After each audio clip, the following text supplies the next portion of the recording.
What's up, guys? It's Storm here. With God Valley being over now, I wanted to go through and talk about some of the new scaling presented with old legends being revealed. Basically, a ranking video with the characters in this flashback is the best excuse for me to get to talk about some of my takes on these characters. When I refer to these characters, it will always be in the context of them during the God Valley incident. I'm probably going to reference like their prime selves to understand some existing strength dynamics in the future and tie it back to the God Valley versions, but remember I am ranking them as they are in this flashback and not their prime versions. There are more than a few characters here, so when I rank them, I'm going to put them in groups/tiers just to organize it a bit. The characters are going to be somewhat close in power, but there's going to be a range to a tier, so people decently stronger than another can still be in the same tier. This will probably be like the general rule when it comes to ranking videos on this channel in the future as well, so keep that in mind. Also, there are a lot of feedless characters who aren't particularly irrelevant in the grand scheme of things, so I'll be skipping people like the Knights of God, most like the respective pirate crews, and Bogart because he did a whole lot of nothing. If you like content like this, like, subscribe, and join my Discord. So to start, I'm going to do the lowest tier, Tier E, which consists of 3 characters, Garling, Kaido, and Big Mom. Garling is kind of featless overall in this flashback, but there are a few things you can extrapolate about him. He seems like he was the strongest of the Knights of God we know, with Gunko being a trainee at this time to the Knights, and Sommer seemingly thinking that Garling was the favorite to win the hunt. At the same time, Garling is just a Holy Knight and doesn't have the rank of Commander like Shamrock does in the current day, or Supreme Commander as he did before he became a Gorosei. His only showings are getting beaten by Rocks twice, and finishing Rocks off after he'd already been defeated, so it's hard to really put him higher than the last spot, especially since we probably won't even see this variant of Garling again in the story. For all intents and purposes, he's just a regen merchant with nothing else. Kaido at this time had been specifically recruited by the Rocks Pirates for his strength by the captain himself at only 15 years old. When Kaido acquires his Dragon Devil Fruit, he's shown to endure an attack from a Daimyo Reverse Rocks and shrugging it off, which, while not much, just puts him in a better light than someone like Garling, who just gets the brakes beaten off of him by regular rocks. Kaido at this point is very much a novice with his Devil Fruit as he just got it, so he doesn't have all the abilities he showed in Wano at this time. To finish his group is Charlotte Linlin, who already had a 50 million berry bounty at age 5, which quickly grew to 500 million. Linlin has had her Devil Fruit since she was 5 years old, and has had Zeus and Prometheus since the very beginning. Big Mom, based on what she's shown, is much stronger than these two, as she has this fruit and her insane natural physical power. She also showed you had the capability to infuse herself with Conqueror's Haki during this time, which neither of the other two have shown. She also has the same feat as Kaido with shrugging off an attack from Daimyo Reverse Rocks. She also told Kaido that he would never surpass her, which on its own doesn't really mean much, but with her being immensely experienced with her fruit and Haki, as well as being further along in her own development as a pirate, it does put her in a higher light. This variant of Big Mom is stated to be much weaker than the one in the current story as well, so it bars her off from being a real top tier. So to round off this tier is Garling at the bottom, followed by Kaido, followed by Big Mom. Maybe if you want to split hairs, Big Mom could be in her own little pseudo tier separated from these two, since she has so much better portrayal, but I struggle to put her up in the next tier just because she's much weaker than the Big Mom we saw in the current story. Tier D is a more certified strong top tier group with Big Mom slugging behind them. In this tier is Saint Saturn, Skyper Gaban, Silver's Rayleigh, and Golden Lion Shiki. When I discuss Saturn here, I'm referring to his own abilities based on Egghead, under the assumption that he remained the same for the last 40-ish years. Also, when I say his abilities, I'm obviously excluding Emu possessing and controlling him, just to be clear. Saturn is also kind of a weird character due to his regeneration, with it allowing him to be seemingly undefeatable to other characters if they can't meet whatever prerequisites are required to damage him. We don't know all the ins and outs of that ability yet, so I'm more so just viewing his combat ability than him out-hacked in the competition by constantly regenerating. He was able to damage Gear 5 Luffy with his eye attack, while also possessing poison that even Luffy was wary of despite his resistance against those forms of attacks.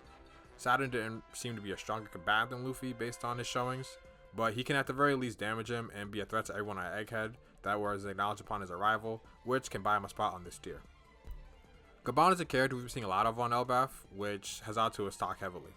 The left hand of the Pirate King is rocking Conqueror's Infusion and Future Sight in Old Age, so it's not a big leap to suggest he has those in this flashback, which along with flowing his armament into his axes makes him a triple threat on his advanced Haki, with him also being the first to showcase the ability to damage the immortal Holy Knights to boot, which does put him in a really good light. He's referred to as standing shoulder to shoulder with Roger and Rayleigh in a similar dynamic to Luffy, Zoro, and Sanji in the current day as a Roger pirate version of the Monster Trio. Gaban's status alone gets him a ticket on this tier as well, as his portrayal being much above the people on the tier below this one. The Dark King Silver's Rayleigh is the number 2 and vice captain of the Roger Pirates, which immediately grants him a spot above Scott Gabon, even though we haven't really seen much of this iteration of Rayleigh. The prestige of this Rayleigh alone is able to make current day Blackbeard do a 180, along with Rayleigh showcasing the ability to infuse himself with Conqueror's Haki, which he likely has in his flashback. He also seemed to be able to damage Holy Knight Sommers in his flashback, meaning he may be able to bypass regeneration as well.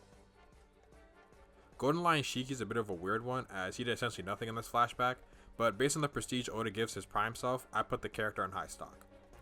He was actually supposed to be mentioned by Whitebeard in chapter 434 alongside Roger, Garp, and Sengoku as the mainstay of that era. The Ace novels also note that during Roger's era, it was all about Whitebeard, Roger, and Shiki.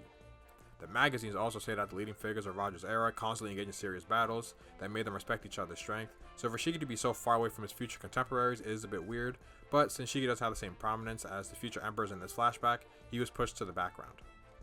If you are more skeptical of Shiki, and were only judging him based on what he actually showed, then he'd be down to tier, but if you're less skeptical, then he would be in this tier. Maybe interchangeable with Rayleigh, depending on your shared ability on the two respective characters.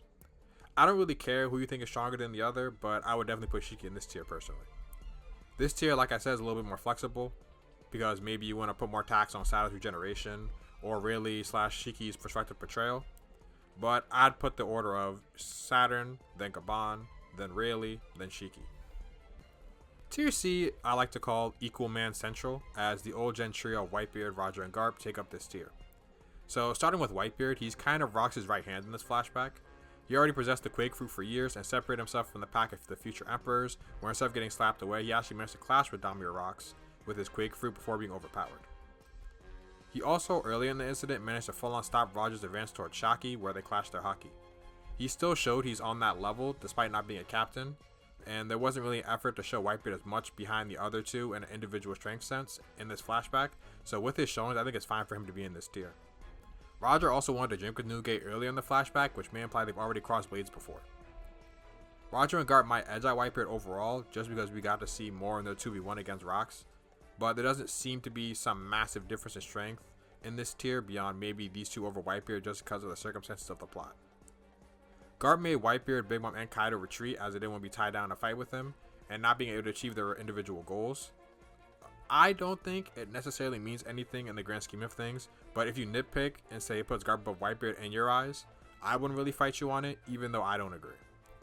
Garp also showed in this scene that he can face tank a dual homie attack from Big Mom with no real damage, so it just goes to show how much beyond the other tier Garp truly is. Roger and Garp also show they can utilize all their haki and a critical mass to exercise Damir vs. Rox. There's not too much more to say about these guys, beyond just they're all very close to one another. Tier B only has two people, Rox and Harold. I'm putting Harold on the list just because he's very relevant in this flashback and because it's my video and I want him here. At the beginning of the flashback, it's established that Harold was the head of the Giant Pirates, which were essentially the strongest force in the world. So with Harold at the head of that crew, it essentially made him the strongest character in the world at that time. With his ancient giant blood and his ability to feed himself with Conqueror's Haki, it's not crazy to believe this as well. Harold is the character with the most proximity to Rox in terms of scaling in this flashback individually. Harold met Rox in a clash that sent everything in a 5-kilometer radius flying, and having a fight one-on-one where Harold tried to kill Rox, where they're shown to be comparable as well. Just off of that alone, it puts him in higher stock than everyone else on this list, as no one else has individual feats of this caliber. Moving on to Rox, he's the sole reason these characters are in their own tier, as opposed to being in a tier with the equal men. Rox is said by Sengoku and in Road to Laugh-Tale to be Roger's first and strongest enemy, which puts him above the prime versions of both Garp and Whitebeard, who are both individually stated to be Roger's enemies. Rox is stronger than not only prime Roger, but his contemporaries as well, which I do want to establish since I've heard people say the contrary. Like I said before, since these are the God Valley iterations of these characters, it gives Rox and Harold a leg up on the other top tiers present during the event, as they are in their prime and everybody else is not.